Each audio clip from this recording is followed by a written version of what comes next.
आइए आज फिर एक नए 10th के क्वेश्चन को लेकर आए जो एग्ज़ाम के पर्पज़ से बहुत ही इम्पोर्टेंट होता है। यह क्वेश्चन 101% एग्ज़ाम में आता ही आता है। देखिए क्वेश्चन है, दो क्रमागत धनात्मक पूर्णांक ज्ञात कीजिए जिनके वर्गों का योग 365 हो। ये देखिए ये NCERT के एक्सरसाइज 4.2 का क्वेश्चन है, क्वेश्चन नंबर 4। ये क्वेश्चन हमेशा पूछा जाता है। देखिए इस क्वेश्चन को क्या कहते हैं, दो क्रमागत धनात्मक पूर्णांक ज्ञात कीजिए। क्रमागत धनात्मक पूर्णांक जो होते हैं, क्रमागत मतलब लगातार आने वाली संख्याएं, धनात्मक पूर्णांक यानी धनात्मक की संख्याएं। तो हम इनको मान लेंगे। सॉल्यूशन है इसका, माना पहली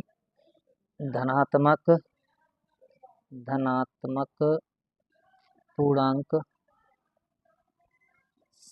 संख्या या पूर्णांक इक्वल टू एक्स, तब दूसरा कितना हो जाएगा तब दूसरी धनात्मक पूर्णांक बराबर हो जाएगा x+1। आगे क्वेश्चन कहता है जिनके वर्गों का योग 365 हो, मतलब ये जो दो हमने धनात्मक पूर्णांक माने हैं इनके वर्गों का योग 365 हो तब वह पूर्णांक ज्ञात करने हैं। तो प्रश्न हमारा कहता है इनके वर्गों का योग यानी धनात्मक पूर्णांकों के वर्गों का योग, धनात्मक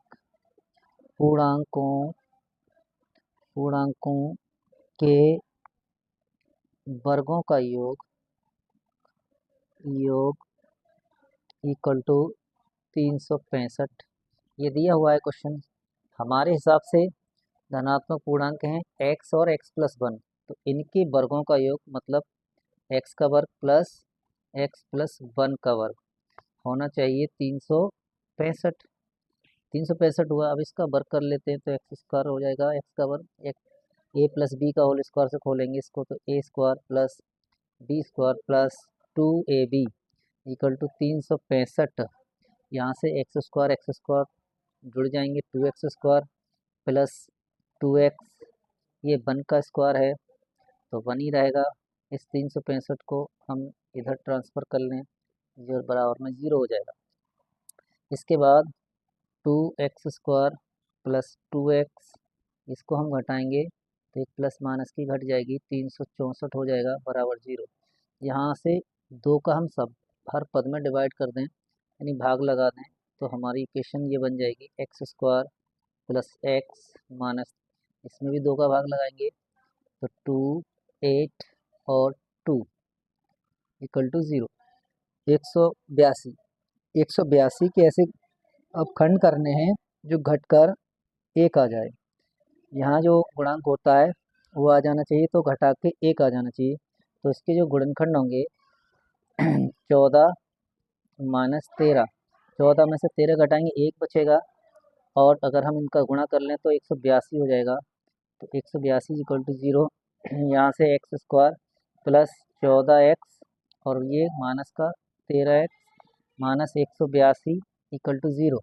यहाँ से इन दो पदों से कॉमन लेंगे, इस वाले दो पदों से कॉमन लेंगे तो अब पहले दो पदों से कॉमन x आएगा तो x प्लस 14 बचेगा, दूसरे दो पदों से 13 कॉमन आएगा माइनस का तो x प्लस 14 बचेगा बराबर 0।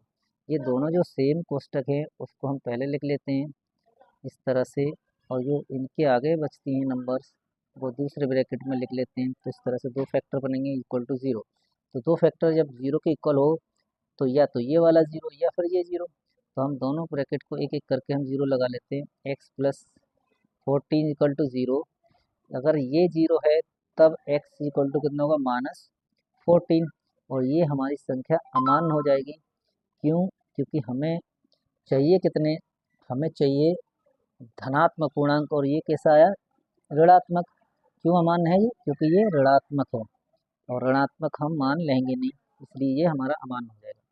यदि दूसरा हम ब्रैकेट लें x माइनस 13 इक्वल टू 0, तो यहाँ से हमारा x इक्वल टू 13 आ जाएगा और ये हमारा सही है। तो अतः जो हमारी संख्या थी, अतः दो क्रमागत दो क्रमागत धनात्मक पूर्णांक बराबर एक 13 है, तो हमारा दूसरा क्या होगा? अगर हम देखें तो हमने माना है एक एक्स और एक एक्स प्लस वन। एक्स अगर 13 है तो ये 13 प्लस वन हो जाएगा, 13 प्लस वन मतलब 14। तो दूसरा कितना हो जाएगा? 14। यही हमारे धनात्मक पूर्णांक के आंसर। इसी एक्सरसाइज का एक क्वेश्चन नंबर 5 है, ये बहुत इम्पोर्टेंट है। ये एग्ज़ाम में 100% 2027 में या 2026 के एग्ज़ाम में आने वाला है। यानी 27 वाले जो एग्ज़ाम होगा फरवरी में, वो एग्ज़ाम में आने के बहुत चांसेस हैं। ऐसे क्वेश्चंस आते रहते हैं एग्ज़ाम में, और इस एक्सरसाइज से 100% एक क्वेश्चन आता ही है। देखें, एक समकोण त्रिभुज की ऊंचाई जिसके आधार से 7 सेंटीमीटर कम है, यदि कर्ण 13 सेंटीमीटर का हो तो अन्य दो भुजाएं ज्ञात कीजिए। तो मान लेंगे हमारे पास समकोण त्रिभुज की ऊंचाई आधार से कितने कम है? 7 सेंटीमीटर। तो मान लेंगे, माना समकोण त्रिभुज की ऊंचाई बराबर x मीटर है, सेंटीमीटर है। तब जब ऊंचाई x मीटर है, तब आधार कितना होगा? 7 सेंटीमीटर कम है ना ऊंचाई, तो आधार 7 सेंटीमीटर ज़्यादा होगा। तो समकोण त्रिभुज का आधार हो जाएगा, आधार 7 सेंटीमीटर ज़्यादा होगा तो x प्लस 7 सेंटीमीटर। क्योंकि इसमें जो हमें ज्ञात है वो क्या है? ज्ञात ये है समकोण त्रिभुज का क्या? कर्ण हमें पता है, कर्ण है हमारा 13 सेंटीमीटर। तब समकोण त्रिभुज में पाइथागोरस प्रमेय से एक रिलेशन होता है जो लंब, आधार और कर्ण में होता है। तो समकोण त्रिभुज में पाइथागोरस प्रमेय से पाइथागोरस प्रमेय होती है कर्ण का स्क्वायर बराबर लंब का स्क्वायर, या इसको ऊंचाई भी कह सकते हैं, प्लस आधार का स्क्वायर। इसमें वैल्यू लगाओ, कर्ण है हमारा 13 का स्क्वायर, लंब और ऊंचाई एक ही बात है, ये x है, x का स्क्वायर, आधार x प्लस 7 है, इसका स्क्वायर। इसको अगर हम खोलें तो 13 का वर्ग होता है 169, एक्स स्क्वायर का एक्स स्क्वायर, इसको a प्लस बी के होल स्क्वायर को ले, a स्क्वायर प्लस 7 का स्क्वायर 49, और 7 दूनी 14, 2ab हो गया 14x।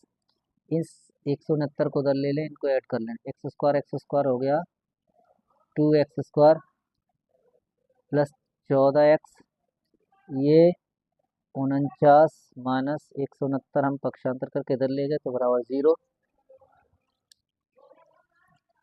इसके बाद 2x स्क्वायर प्लस 14x, इससे हम माइनस करेंगे तो 49 को 69 से, तो ये बनेगा माइनस का 120 इक्वल टू 0। देखिए 9 में से 9 गया 0 बचा, 6 में से 4 गया 2 बचा, और 1 ये है। अब यहाँ हम 2 का डिवाइड कर सकते हैं सब में, तो हम इसको इस तरह से लिख सकते हैं x square plus 7x minus 60 equal to 0। अब 60 के ऐसे दो फैक्टर करने हैं जो घटकर कितना आना चाहिए? 7। तो 60 आता है हमारा, देखिए 12 के पहाड़े में 12 पंजे 60, 12 में से 7 घटाएंगे तो 7 बचेंगे। तो यहाँ से हमारा एक्स स्क्वायर प्लस 7 को लिखेंगे 12 माइनस 5, 12 पंजे 60, और 12 में से 7 गए तो वो 12 में से 5 गए 7 बचेंगे, माइनस 60 इक्वल टू 0। यहाँ से x square plus 12x minus 5x minus 60 equal to 0। इसके बाद यहाँ पहले दो पदों से कॉमन, बाद के दो पद से कॉमन, तो x common, x plus 12 minus 5 common, यहाँ भी x प्लस 12 इक्वल टू 0। ये दो ब्रैकेट बनेंगे, x प्लस 12 और दूसरा वेक्टर x माइनस 5 बराबर 0। फिर वही यदि x प्लस 12 इक्वल टू 0 तो x इक्वल टू माइनस 12, ये अमान्य हो जाएगा। ये अमान्य इसलिए क्योंकि ये x है वो हमारा त्रिभुज की ऊंचाई है और ऊंचाई कभी भी माइनस में नहीं होगी, इसलिए ये अमान्य है। यदि x माइनस 5 बराबर 0 तो x का मान 5, ये मान हो जाएगा। तो x हमने माना था ऊंचाई, अतः समकोण त्रिभुज की ऊंचाई इक्वल टू हो गई 5 सेंटीमीटर। जब समकोण त्रिभुज की ऊंचाई 5 सेंटीमीटर हो गई और दूसरा पद हमारा आधार है, समकोण त्रिभुज का आधार हो जाएगा दूसरी भुजा समकोण त्रिभुज का आधार बराबर हो जाएगा। आधार था हमारा x प्लस 7, तो x की वैल्यू 5 प्लस 7, 7 5 12 सेंटीमीटर, ये हमारा आंसर।